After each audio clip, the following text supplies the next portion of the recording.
elkartu gara hemen, nola gaur ospatzen dugu Ukrainiaren hasiaren 3. muga. Rusia inbaditu zuen Ukraina eta ordun hasi zen gerra. Gu pentsatzen dugu gerra hori posible zen ez egitea, nola bakarrik behar zen baldintza bat, eta hori zen OTAN ezartzea.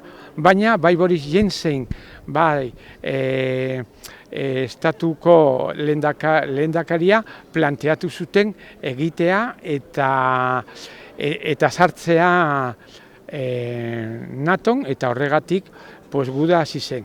Baina, dakigu zer pasatu den, milaka hilak bi aldeetan, egoera politika Ukrainian ez dago oso ondo, nola faltatzen dira